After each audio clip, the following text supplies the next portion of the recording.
July 17th, we arrived late in the afternoon on the Celebrity Solstice cruise ship. The sky was cloudy with a slight rain. I had heard rumors that the excursion to the glacier was going to be canceled due to bad weather and poor visibility. The city of Juneau, Alaska's capital, is one of two state capitals that cannot be reached by road. You have to fly in or come by water.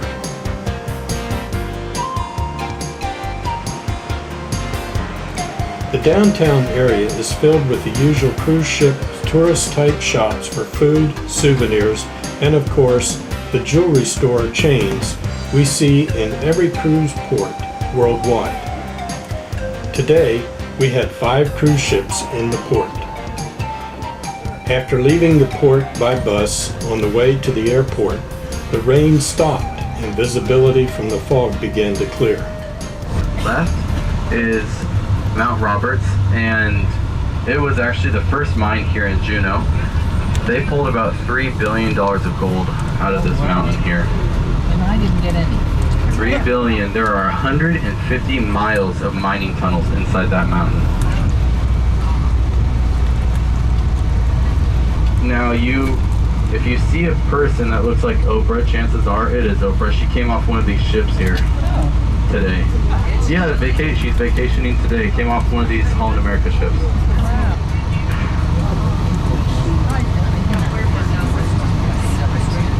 If you want to do the tramway, which it looks like it's clear enough now, entrance is right here, this red building.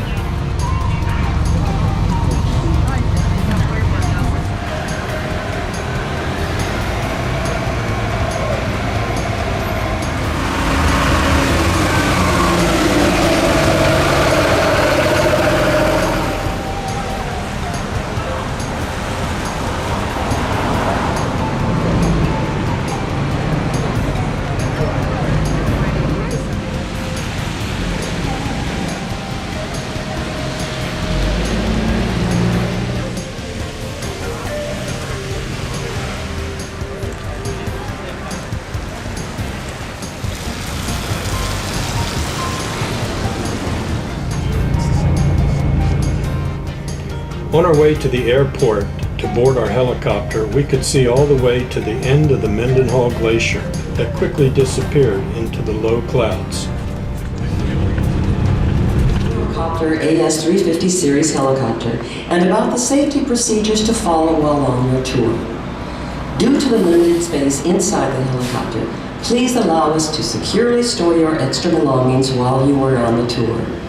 Please remove earrings and store them in a safe place.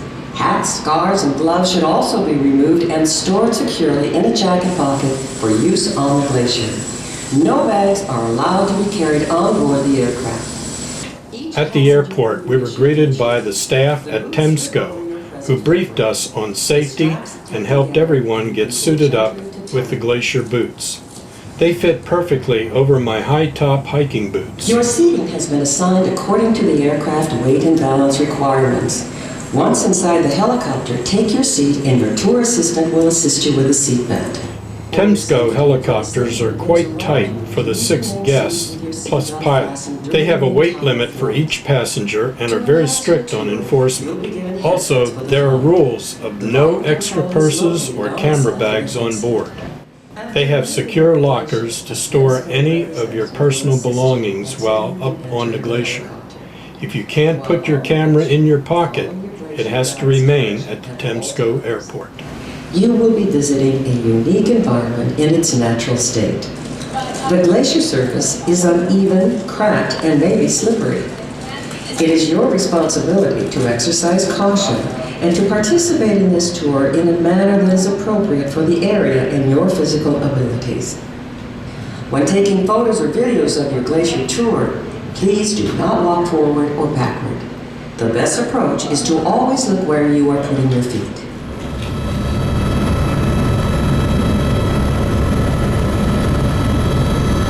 We had good news that TEMSCO had cleared us to fly to the lower base camp near the end of the Mendenhall Glacier. that was now clear from the clouds, although it still had some rain and very windy as we landed.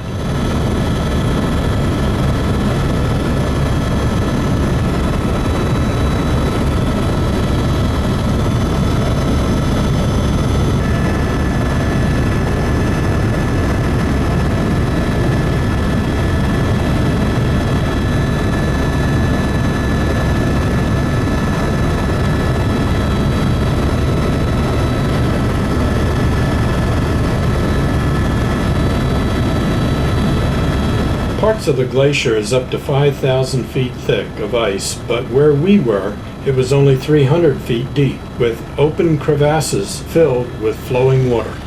The glacier then melts off and falls into the Mendenhall Lake in the warmer seasons, and then flows back into the ocean. The glacier is millions of years old and is replenished high in the mountains by freezing rain and snowfall up to 10 or more feet per year. This replenishing happens year-round, and including our day in midsummer where temperatures remain below freezing. It is called the water cycle that comes from evaporated ocean water.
main thing I want you guys to take away from that video is just be extra careful when you're walking around. There's going to be a lot of holes around. Some of those holes are filled with water, so it's always nice to leave them some dry feet. If you're feeling so inclined to find one of those holes, the best way to do that is to put the camera up to your face and you kind of just start hiking around. It works almost every time. So just be extra careful. We'll have a good time. So we get started. You guys can follow me this way. The guide was particularly concerned about tourists not watching out for the crevices. They have a rule. When your camera is up to your face, you do not walk. It's a good rule that makes sense. I used a GoPro with a chest mount that ran continuously during our stay and only shot with my handheld camera when standing still. You gotta be careful walking around. Those cameras can be pretty dangerous. But why do these occur? Well, they actually occur because of how much this glacier is moving. We actually move about 6 inches a day that way towards town. Now, 6 inches a day, doesn't sound like a lot, but this is a huge piece of ice. It's about 13 miles long. It's about 1.5 miles wide. right where we're standing, it's 300 feet thick, so that's a lot of ice. That's a football field's worth of ice just underneath of us. So you don't have to be worried about falling through anywhere. Just watch out for these. I want to show you guys a bigger one like this, so follow me, walk around that way. I had some trouble with raindrops spattering my camera lens and had to keep wiping it off during the excursion. Alright, so this is obviously a much bigger one. So the coolest part of my job is actually getting to see these changes all the time. So that one we just stopped at is going to close up in just about a week or two. Now this one is going to take about 2 or 3 months. We predict by the end of the summer, or the end of the season, which is about the end of September, that'll close up completely. And you notice like a line like this, it has to do with a little physics, how dense this ice is. So it all started off as a snowflake and more snow layered on top of that over the years, and then it turned into an ice crystal. Now all that pressure on top of that has squeezed out all the oxygen, all the air pockets inside that ice. So when the sunshine comes down, the ice absorbs every color except for blue, because blue has such a weak wavelength that it can't penetrate that ice. And it hits the ice and refracts to our eyes. That's why you even see that blue under your feet right now. It's just that top 6 inches that's that white color, just because there's still oxygen inside. Alright, so this is what we call a fill-for mountain.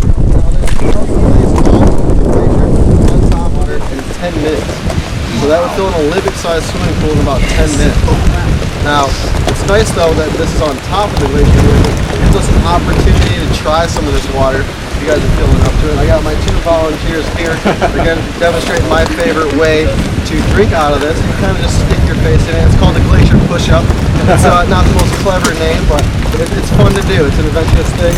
So you guys can kind of get down in the push-up position and then just stick your face right in there. And notice how it is.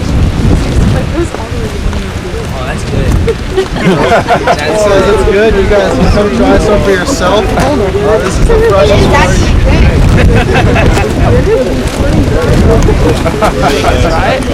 I'm okay. Step right up.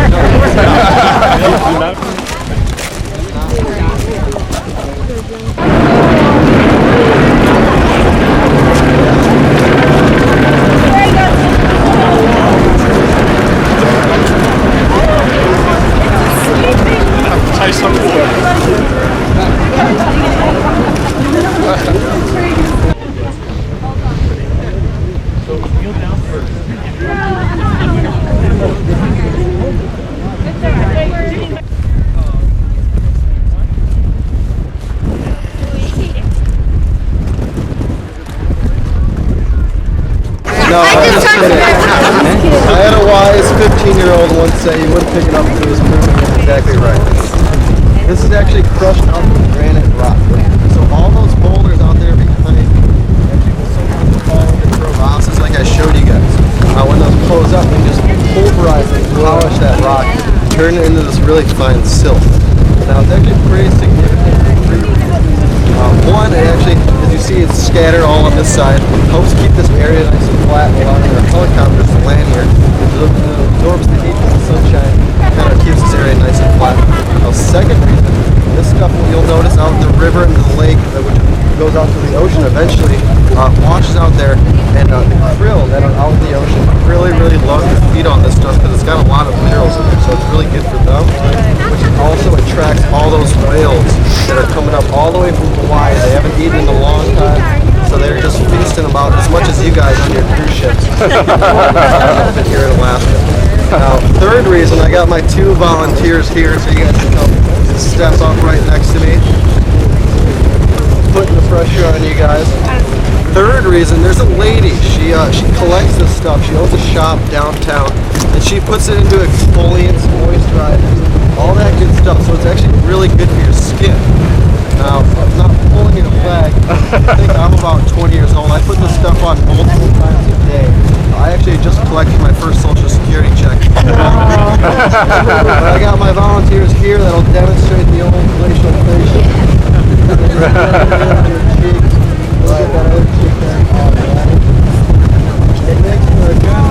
Guys, so you guys should all try some. If I get everybody, I might get a bonus. So you guys are more than welcome to get a spa treatment yourself. You want some?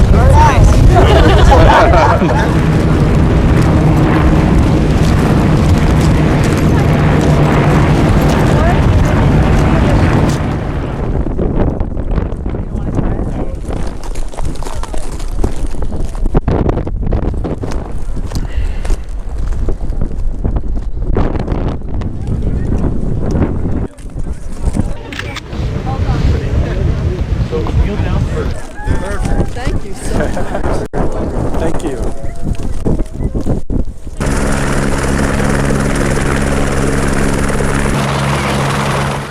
We managed to spend about 45 minutes walking around the glacier on the ice. It was cold and windy with little rain for the first 10 minutes, but we were dressed warm enough so I felt the excursion could have been longer if the weather had cooperated.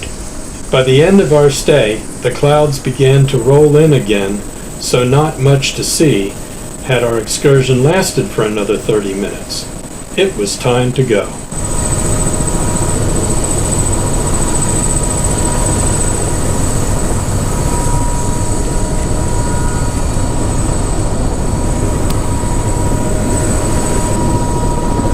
Thank you.